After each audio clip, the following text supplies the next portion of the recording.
We went ahead and told them we were going to be on it, so let's. Our stream has started. Recording has started. Got about 45 seconds.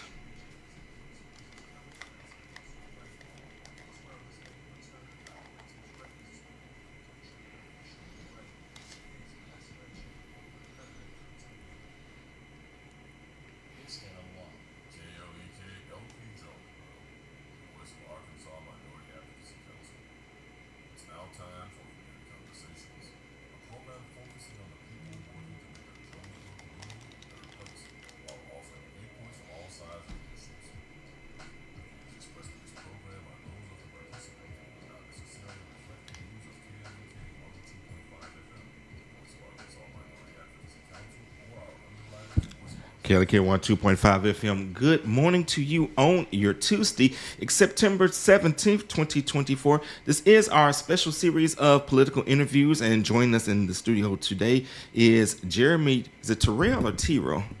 Terrell. Okay, Jeremy Terrell, and he is running for mayor of Jonesboro. And of course, got to start off with a disclaimer. Kelly K, the voice of Arkansas Minority Advocacy Council. We do not endorse, support, or oppose any candidate for office. We do these interviews for informational purposes, but as always, we are going to encourage you to exercise your right to vote, because somebody, whether it's Jeremy or one of the other candidates, is going to sit in that mayor's seat and make decisions that affect you. So why not have a say in who that person is? So with that being said, Jeremy, how you doing today? I'm great. How about yourself? All right, of course, we'll just kind of start off with the basics. So just kind of introduce yourself to the viewers and the listeners out there. Okay. I'm Jeremy Terrell. I am a native of Jonesboro. I was born actually in Biloxi, Mississippi, but my parents are both from here. And in my early years, we moved back here and went to school, went to ASU for a little bit, left Jonesboro for a few years doing the corporate world, and decided to come back after a stint in Chicago and open up my own business. I am currently married to my wife. We have 10 kids collectively, and just love Jonesboro and want to see what's best for Jonesboro in our future. Okay, and you mentioned loving Jonesboro. So obviously, you got to love Jonesboro to put yourself out there to run for mayor. So what made you decide that you needed to pursue the position? Well, I've always been involved in the community. I've done things with city youth, and for a long time, Ronell and I did a day with mentoring for about 5 or 6 years. Did a lot of other things. I was in Out of the Dark and quite a few things, and it was, when you do those things, you see a lot of what's going on in Jonesboro. And there was a lot of good things going on in Jonesboro and not so great things. And I'm not real good at watching things happen that I believe that are negative and affecting us negatively as a community. And so I talked to a few of my friends, and they thought it was a good idea. Went and talked with my wife and said, this is something we need to talk about and pray about. And we did. We talked to the kids. And later that day, my wife, after praying, later that day, my wife came to me and says, it looks like it's going to be a pretty long year next year. And so that's basically how it all started. But there's a lot of other pieces that went into play in that. But that's the gist of it. I do believe that I've got some skills and some history there that I can truly make a difference in Jonesboro. Okay, and let's kind of talk about the history, because I'm looking on your website, jeremyforjonesboro.com, and one of the tabs on there is experience. So let's kind of talk about your experience and how you feel it prepared you to possibly become mayor. Okay. I said I went out into the corporate world for a while. I was involved in some major facilities throughout that are very well known throughout the United States and throughout the world. And I went to work for a company called International Service Systems. It was a property management company. And in that, I ran the MetLife headquarters. When I say ran, I mean we ran the building, the property. We did security, landscaping, mechanical, janitorial. Was also involved in helping run IBM Complex, which was 7.2 million square feet. A lot of similarities in running a town when I was involved in IBM. we had several hundred yards, miles, acres of, I think it was something like 120 acres we had to mow constantly. We had about 80 acres of parking lot. We had to clear it constantly with snow and ice and rain and keep everything pristine. I mean, IBM back in that day was no joke. We had to keep everything done. We did the security, we did the landscaping, lighting, mechanical, you name it, we did it for that facility, and it was a huge undertaking. And later on, moved to Denver and Colorado Springs, where I did a lot of the same. Ended up in Colorado Springs running the company, all of northern Colorado Springs for the company.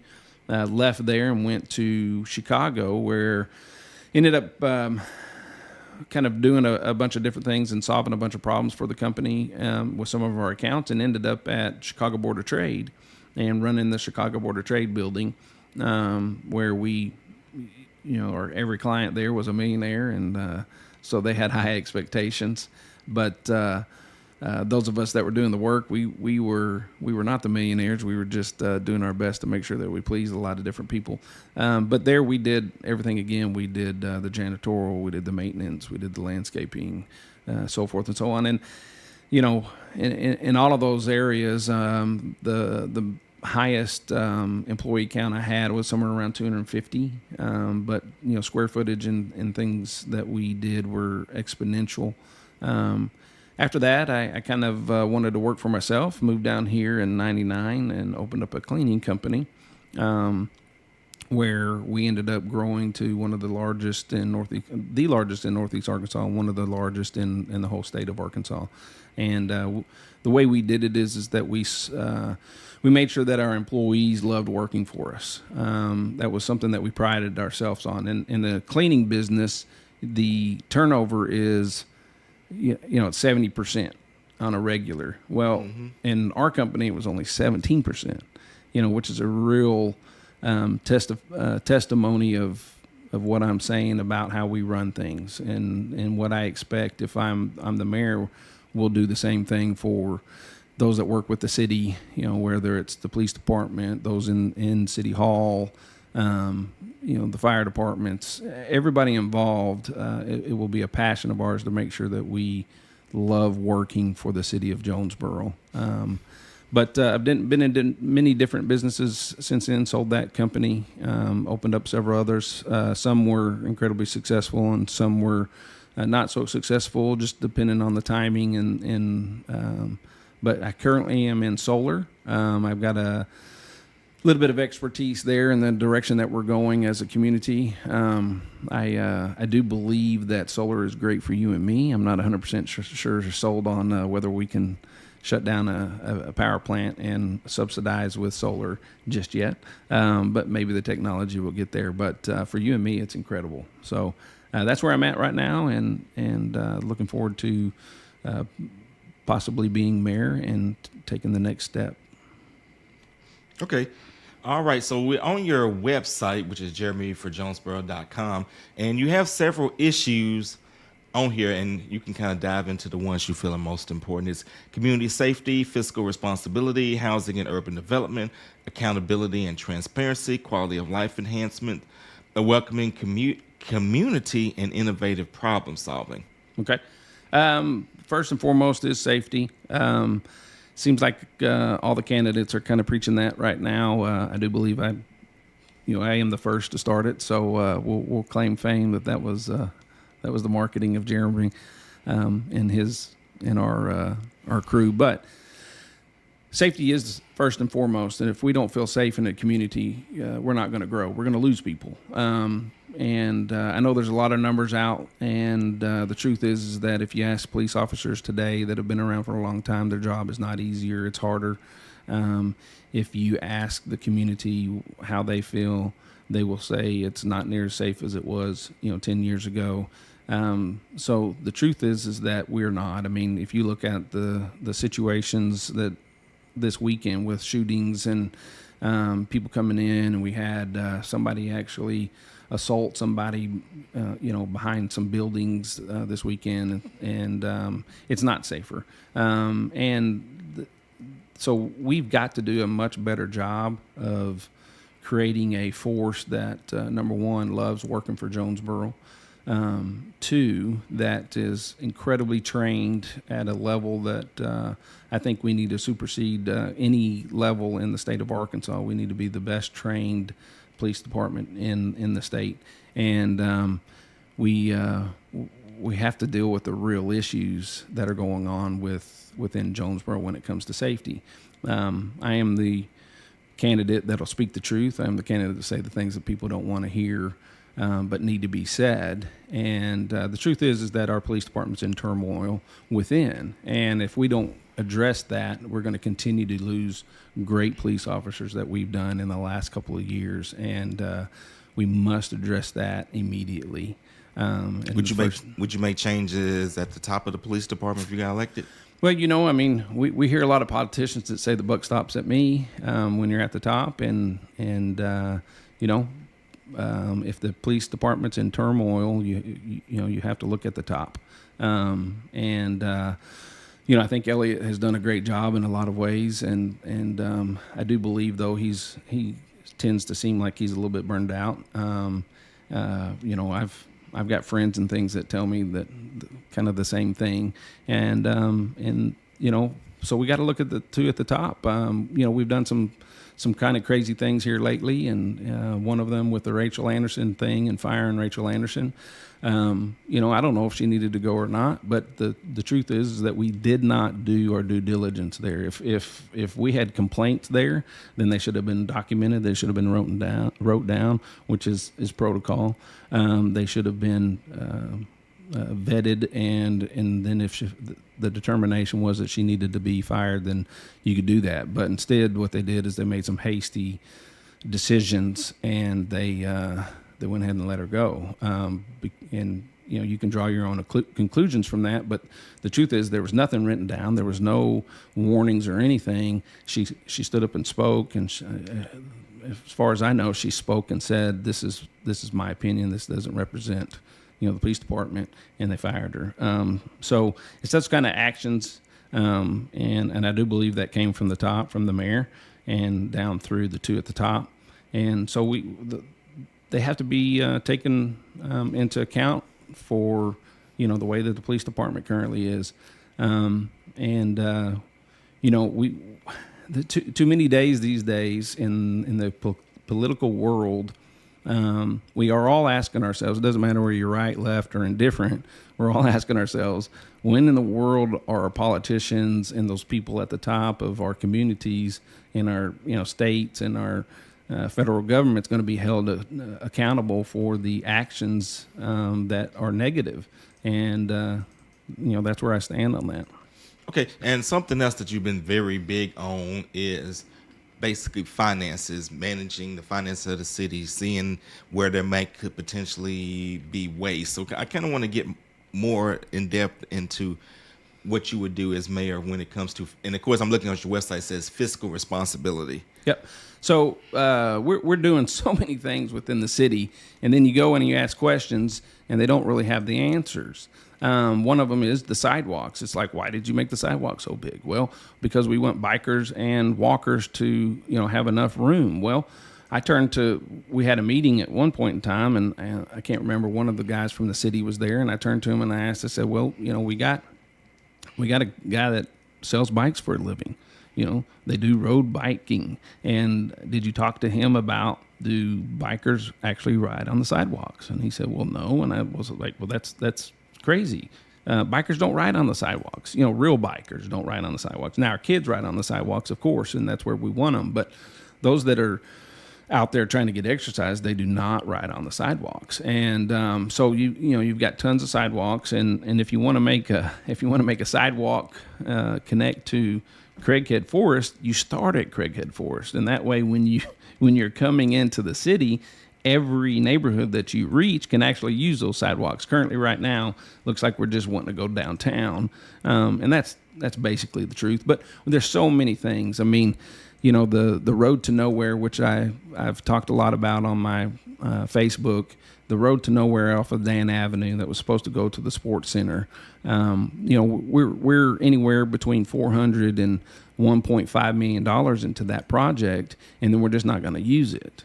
Well, some people say, well, the majority of that was grant money. Well, grant money is still taxpayers' money, and grant money could have went to something else that we're going to actually use. But instead, the people that are currently running Jonesboro don't care that they spend $400 to $1 million of our money, and we don't even use. Creth is another one. Creth is, in my opinion, currently, and we'll see how the sports complex goes, but Creth is probably one of the greatest debacles in Jonesboro history, in my opinion. And there's so many reasons for that. Number one is we put in, we don't even know what the numbers are because they've had to been changed all along the way. And I've went down there and I've knocked on every door on Creth. Now, what's going on Creth for those who may be unfamiliar? Okay, so Creth is when you come off of church and right there at City Hall and you hang that right, that's if you're going north and you hang the right after City Hall, that's Creth. And Creth goes down. And it's about a block off. Once you get down there, it's about a block away from the Salvation Army, and then it dead ends, and then you kind of zigzag back over to about 3 blocks, and then you get to Washington. And there was a desire from a group that they wanted to make a pathway to draw ASU students down to downtown. Some way, somehow, the original idea was completely scratched, and we ended up on Creth. And that's just crazy. Number one, if you come over the overpass at ASU and you look, you got a straight shot down Washington. Well, why in the world would we have just not made Washington more appealing, lighted up? I mean, we already had the majority of the sidewalks. Why didn't we just take the time to make Washington that thoroughfare to take down to there? But no, instead we're going to jump over several blocks. We're going to go right through the middle of a neighborhood that the people that live on Creth tell me they don't walk after 8 o'clock. And then you go and spend, hundreds of thousands, probably millions of dollars, putting in a bike path, putting in sidewalks, taking people's land, threatening them that if they don't take the offer that they're going to take it anyways. These are the things that are going on currently with our mayor and within the city. And at some point in time, that's got to stop. Now, here's the issue about me running versus the other people running. Currently we got 2 that are within the city, and they both voted for that. And they continue to vote for the same types of things. Nobody's, asking questions. I guarantee you, neither the mayor nor my candidates have knocked on the doors of Creth. Well, I have, and I've talked to the people that own houses on Creth. We have a couple of houses that now have no front yards, and to walk out their door, they literally step on the new sidewalk. And they had no option because they were threatened that they're going to take their land anyways. The other thing that's really concerning to me is I do believe that the idea is that some of the well-to-do people will own all the lots on Creth. If you watch it, people are buying up lots and destroying houses. And not to say that maybe some of those houses didn't need to be, but there's several people that own their own houses on Creth. Is the idea that we don't care about them, that we just need to tell them to move on. And that's concerning to me. And at some point in time, we've got to represent everybody, not just the select few. And you guys have heard me say that a lot, but it's the truth. And I've got lots and lots of examples of that. And if we don't get full representation for everybody, we're going to end up in a town that, the majority of us don't want to be. Okay. And of course, as our time is starting to wind down. So if you get elected, what is the first thing that you're going to do? The first thing I am going to do is address the problem within the police department. We cannot continue to lose people.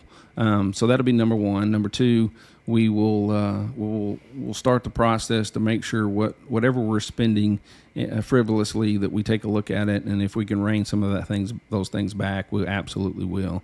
Another thing will be is transparency. We're going to go in and make sure that everybody understands when we promise transparency that we're going to deliver that kind of stuff. And whether it's getting with, my plan is to get with KAIT, my plan is to get with the Sun, my plan is to get with you guys, anybody that's going to hold, Jonesboro right now, anybody that wants to make sure that they hold us accountable, we want them to do that. We'll develop ways to get more information out to Jonesboro, but we've got to be way more transparent. And the other thing is I'm going to break the city up into 5 locations. We're going to have northeast, southwest, and central, and every single one of those places will get the attention that they deserve. We've neglected way too much of Jonesboro, and we're sinking lots and lots and lots of other avenues into one location or 2 locations, and then we just let the other ones go to waste. And at some point in time, that's got to change. And a prosperous Jonesboro is when everybody prospers, we all prosper. So, all right. Any final comments? No, I just want to make sure that everybody knows to go out and vote.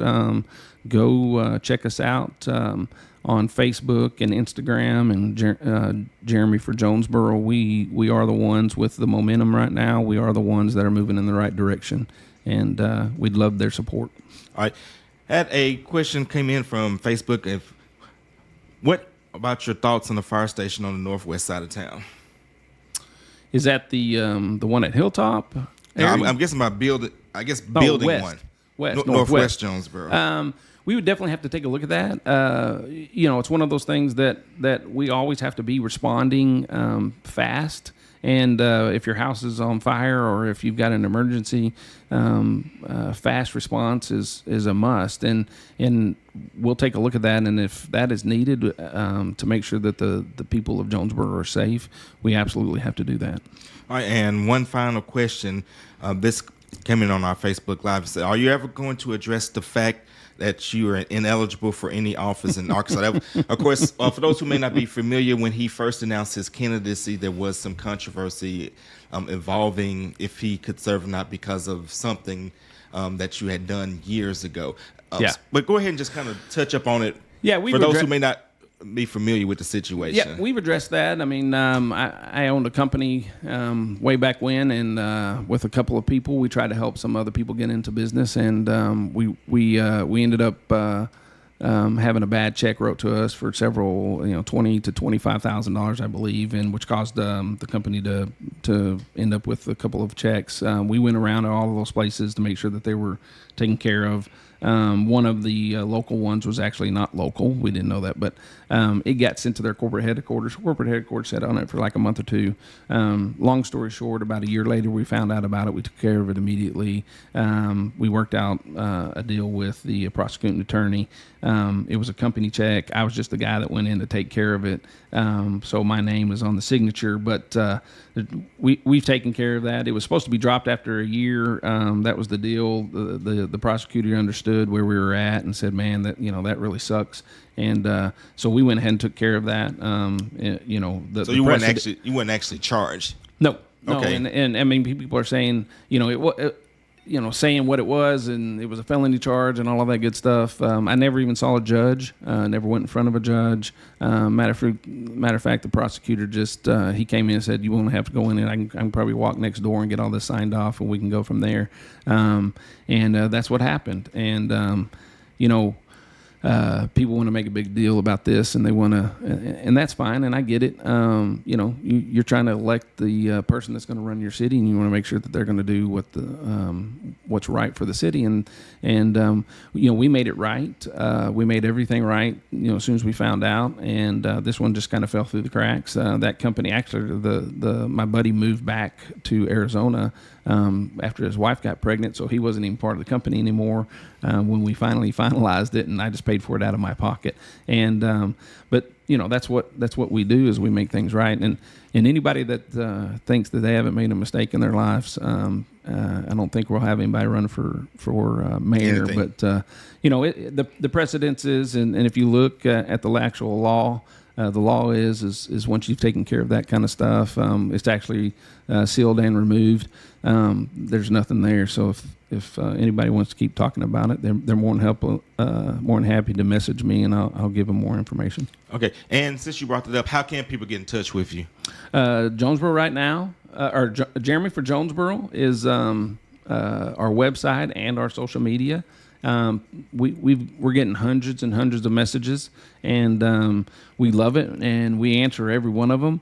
So email us or message us. And matter of fact, after I'm done here, I'm going to go meet with 2 people that messaged us yesterday and wanted to talk. So we're more than welcome to come out and talk about the real issues and just give you frank and honest. Have frank and honest conversations about what's going on in Jonesboro. All right. And of course, we want to thank you so much for stopping by the studio today, speaking to the listeners and the viewers. And that's going to do it for this political interview. And of course, Kayla Ken, the voice of Arkansas Minority Advocacy Council, we do not endorse, support, or oppose any candidate for office, but we will always ask you to exercise your right to vote. Because like I said, somebody is going to sit in that seat and make decisions that are going to affect you. Voter registration deadline ends Monday, October 7th. Early voting starts Monday, October 21st. Early voting ends November 4th at 5 p.m. And, of course, Tuesday, November 5th is Election Day. But don't wait till Election Day. Go ahead and do that early voting. Right. Go and get it out the way and vote for the candidates for the different positions that you feel best aligned with your worldview. All right, that's going to do it. You guys have a great and blessed day. This is KLEK 102.5 FM. Thank you. All right, get the stream stopped. And it's